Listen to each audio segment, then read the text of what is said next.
I grew up in Shepherd's Bush in London. My childhood was pretty okay. My dad was Roman Catholic and my mum is a practicing Muslim. My parents were pretty strict. Being the first generation from Sierra Leone, their main concern was to ensure that I had a good education as well as my brother.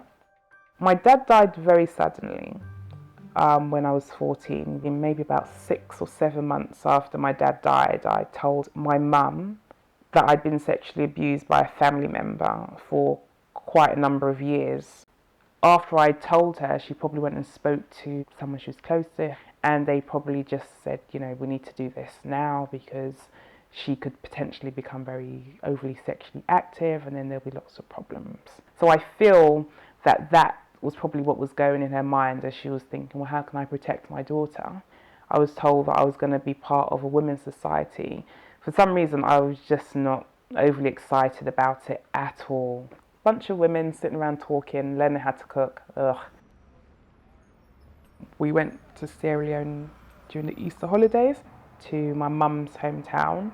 All the women came out and then we were walking through the streets. Again, I just thought, what the hell is all of this? So anyway, walked into this house and then that's when I thought to myself, something is different. I don't know what the something is. We removed our clothes and I thought, okay, maybe we're going to go to the lake and have a bath. You know, again, in my naivety, it was just, you just didn't really, or I just couldn't foresee that the next 10 steps that I was going to take was going to literally change my life forever. I remember somebody getting my legs and spreading my legs apart and I just thought, no, what the hell is this? And then that's when I just felt somebody cutting like my skin, and then I passed out. When I came through, I remember opening my eyes and my mum, she just looked distraught.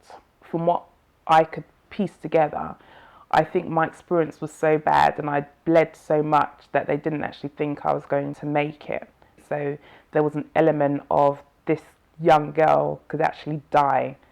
I would say that my 20s and early 30s really highlighted the trauma that I had been through in my teens. And then that's when the nightmares started to kick in and I started to have revisit in my mind and in my dreams about what happened during that time. As you try to understand why something's happened, you know, you have all these questions, you want to talk about it, but there's no one really to talk about it to. You speak to your local doctor, they don't understand it. Speak to your local nurse, they don't understand it. Who do you talk to? Over the last few years, I've really taken time out to really understand who I am and understand that I am not FGM, and I'm choosing not to let how the Western world portrays FGM to blacken my days. So when people ask me, oh, do I not like my mum? How can I not like my mum? My mum made a very, as far in my humble opinion, my mum made a very difficult decision which she thought was for my best. Do I wish that it had never happened to me? Of course. But I have no hard feelings towards my mum because as far as I'm concerned, my mum's done everything for me and I love her immensely. And I think this is the problem in the UK at the moment. They classify FGM practice as being child abuse. When you've been abused yourself, you know what abuse looks like. And I believe FGM is a cultural thing, and it's a cultural thing that you need to go and deculturalize people rather than call it child abuse.